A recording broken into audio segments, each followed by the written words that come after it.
வணக்கம். நம்ம அடுத்ததாக எஸ்டிமேஷன் ப்ராசஸ் எப்படி செய்யலாம்னு சொல்லி பார்க்க இருக்கிறோம். நீங்கள் முதலாவது ஸ்வஸ்தா அதான் உங்களோட லொகினுக்கு நீங்கள் போயிட்டு யூசர் நேம் பாஸ்வேர்டை கொடுத்து லொகின் பண்ணுங்கள். நான் இப்போ ஒர்க் பண்ணுறது வந்து ஸ்டேஜிங்கிற சர்வர், அதாவது டெஸ்டிங் சர்வரில் ஒர்க் பண்ணுறேன். ஸோ இதால் இதில் டெஸ்ட் செய்கிறது வந்து ஃபுல் டெஸ்டிங் டேட்டா தான் காட்டும். அது வந்து ரியல் டேட்டா நீங்கள் கவுண்ட் பண்ண வேணாம். ஓகே, நீங்கள் ஸ்வஸ்தா health.lk நீங்கள் டைப் பண்ணீங்கன்னா swastha.health.gov.lk இந்த லிங்குக்கு போனீங்கன்னா உங்களுக்கு யூசர் நேம் பாஸ்வேர்டு வந்து நீங்கள் கொடுத்து லொகின் பண்ணக்கூடிய மாதிரி இருக்கும். யூசர் நேம் வந்து பொதுவாக எல்லார என்எஸ்சி நம்பர் தான் யூசர் நேமாக காணப்படுது. அதே மாதிரி பாஸ்வேர்ட் வந்து டிஃபால்ட்டாக வந்து உங்களுக்கு தெரியும் எதுன்னு சொல்லி. அதே மாதிரி உங்களுக்கு பாஸ்வேர்டில் ஏதாவது சேஞ்ச் பண்ண வேண்டி இருந்தால் நீங்கள் டிஃபால்ட் பாஸ்வேர்டு நீங்கள் சேஞ்ச் பண்ண வேண்டி இருந்தால் இதில் நீங்கள் forgot பாஸ்வேர்டு என்ற லிங்கை கிளிக் பண்ணீங்கன்னு சொன்னால் உங்களுக்கு ஒரு லிங்க் கொண்டு வரும். இதில் உங்களோட யூசர் நேமை கொடுத்து ரீசெட் பாஸ்வேர்ட் என்று நீங்கள் கிளிக் பண்ணீங்கன்னா உங்களுக்கு பாஸ்வேர்ட் சேஞ்ச் பண்ணுறதுக்கான லிங்க் வந்து உங்களோட இமெயில் அட்ரஸுக்கு போகும். நீங்கள் எந்த இமெயிலை கொடுத்து ரெஜிஸ்டர் பண்ணப்பட்டிருக்கிறீங்களோ அந்த இமெயிலுக்கு போகும் பாஸ்வேர்ட் சேஞ்ச் பண்ணுறதுக்கான லிங்க். சில நேரங்களில் அந்த லிங்க் வந்து இன்பாக்ஸில் வராமல் இருக்கும். அப்படி வராமல் இருந்தால் உங்களோட இமெயிலில் ஸ்பேம் அல்லது ஜங்க் என்ற ஒரு ஃபோல்டர் இருக்குது. ஜிமெயில்னு சொன்னால் ஸ்பேம் அண்டும், யாஹூன்னு சொன்னால் ஜங்க் என்று சொல்லி ஒரு ஃபோல்டர் இருக்கும். அந்த ஃபோல்டரில் போயிட்டு நீங்கள் என்ன செய்யுங்க, அந்த இமெயில் நீங்கள் ஃபைண்ட் பண்ணக்கூடிய மாதிரி இருக்கும். சரி, நான் இப்போ ஸ்டேஜிங் டெஸ்டிங் சர்வரில் நான் லொகின் பண்ணுறேன். முதலாவது ஸ்வஸ்தா லொகின் பண்ணக்குள்ள உங்களோட யூசர் நேமை நீங்கள் கொடுங்க.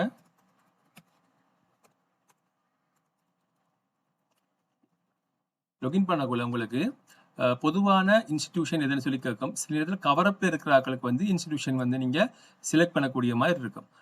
ரெண்டு கவரப்பில் இருக்கிற ஆட்களுக்கு வந்து அவங்களோட உண்மையான ஒர்க் ஸ்டேஷனும் கவரப் ஒர்க் ஸ்டேஷனையும் காட்டும். அப்படி இல்லைன்னு சொன்னால் இன்ஸ்டியூஷன் அவங்களுக்கு காட்டாது. இந்த ரோல் மட்டும் செலக்ட் பண்ணக்கூடிய மாதிரி இருக்கும். சில நேரத்தில் வந்து ஒன்றுக்கும் மேற்பட்ட ரோல் இருக்கிற ஆட்களுக்கு ரோல் செலக்ட் பண்ணக்கூடிய மாதிரி இருக்கும். இப்போ ஹாஸ்பிட்டல் அட்மின் என்று சொல்லி நம்ம புதுசாக ரோல் ஒன்று கிரியேட் பண்ணோம்னு சொன்னால், உதாரணமாக ஒரு ஆள் ரிக்வஸ்ட் பண்ணி எனக்கு ஹாஸ்பிட்டல் அட்மின் தாங்கின்றா, ஹாஸ்பிட்டல் அட்மின் தனி யூசர் நேம் பாஸ்வேர்ட் போகாது.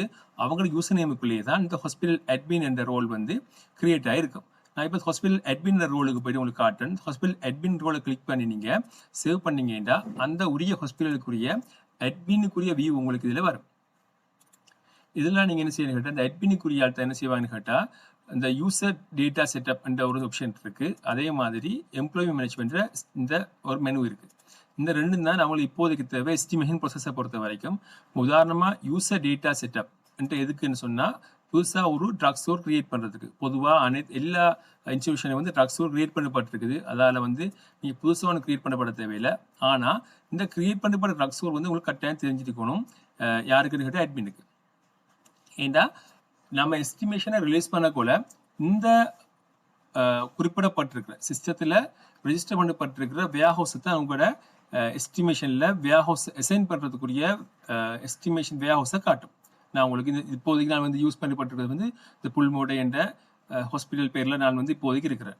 ஸோ இந்த புல்மோடை என்ற ஹாஸ்பிட்டலில் வந்து இப்போதைக்கு 1 2 3 4 5 6 வேர்ஹவுஸ் எனக்கு கிரியேட் பண்ணப்பட்டிருக்கு.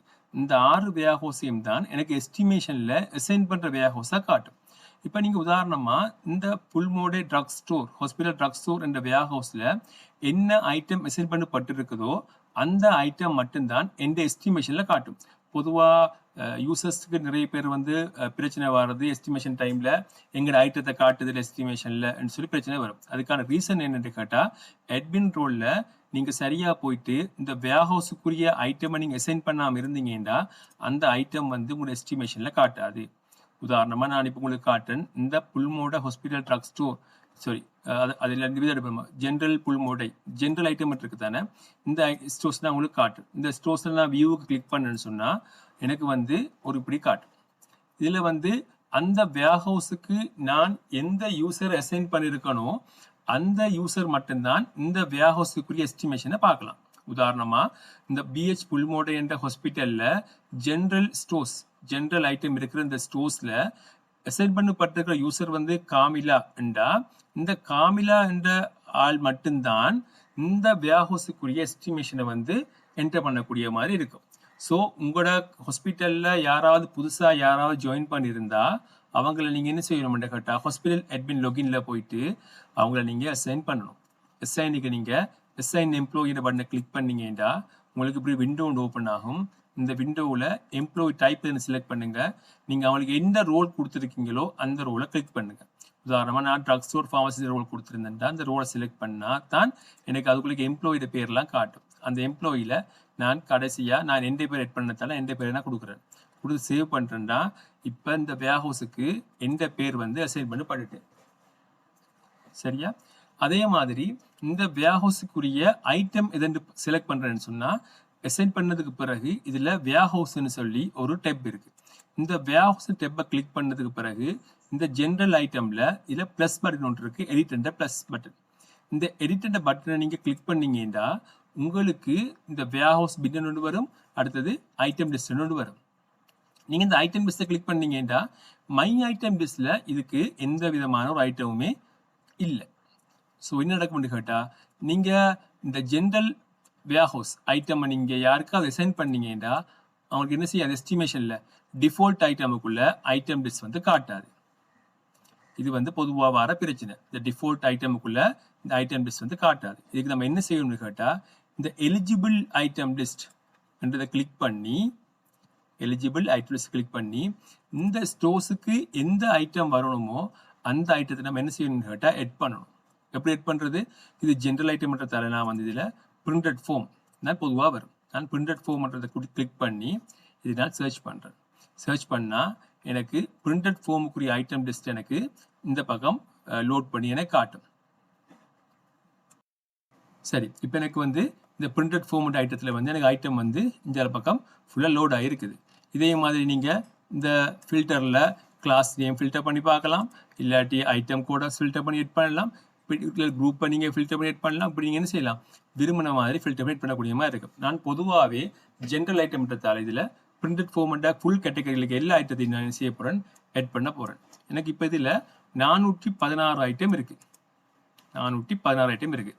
நான் என்ன செய்யணும்னு கேட்டால் இதில் ஓல் ஐட்டமை கிளிக் பண்ணால் இதில் இந்த லிஸ்ட்டில் இருக்கிற எல்லாமே எனக்கு செலக்ட் ஆகும். ஆனால் உங்களுக்கு இந்த லிஸ்ட்டில் 400 ஐட்டம் வருதான்னு சொல்லி எனக்கு கன்ஃபார்ம் இல்லை. நான் இருந்தாலும் நான் செலக்ட் பண்ணிக்கிறேன் ஃபுல் ஐட்டத்தையும். கிளிக் பண்ணதுக்கு செலக்ட் பண்ணதுக்கு பிறகு இந்த அம்புக்குறி இருக்குது, இஞ்சால பக்கம் மூவ் பண்ணுற மாதிரி இந்த அம்புக்குறியை நான் கிளிக் பண்ணால் செலக்ட் பண்ணப்பட்ட எல்லா ஐட்டமும் எனக்கு இந்த பக்கம் வந்துட்டு. இப்போ இந்த பக்கம் எனக்கு 410 ஐட்டம் வந்துடுச்சு. இங்கே இந்த எல்லா ஐட்டமும் எனக்கு வலது பக்கத்துக்கு எலிஜிபிள் பக்கத்துக்கு எனக்கு வந்துட்டுது. இப்போ நான் என்ன செய்கிறேன், இதை திருப்பவும் செலக்ட் பண்ணி சப்மிட் என்ற பட்டனை கிளிக் பண்ணால் எந்த வேர்ஹவுஸுக்கு இந்த ஐட்டம் எல்லாமே எட் பண்ணப்பட்டுட்டு. இப்போ நீங்கள் இந்த மை ஐட்டம் லிஸ்ட்டுக்கு போனீங்கன்னா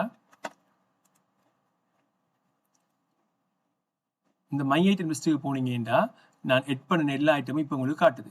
இப்போ தான் நம்மளுக்கு என்ன செய்யணும்னு கேட்டால் இந்த ஐட்டம் வந்து இந்த ஜென்ரல் வேர்ஹவுஸில் அசைன் பண்ணப்பட்டிருக்கிற ஐட்டமாக கன்சிடர் ஆகி எஸ்டிமேஷனில் டிஃபால்ட் ஐட்டமில் வரும். அது வரைக்கும் இது வராது. இது பொதுவாக எஸ்டிமேஷன் பண்ணக்குள்ள வர பிரச்சனை. இது இந்த வீடியோவில் நீங்கள் நான் உங்களுக்கு கிளியராக எக்ஸ்பிளைன் பண்ணியிருக்கேன்.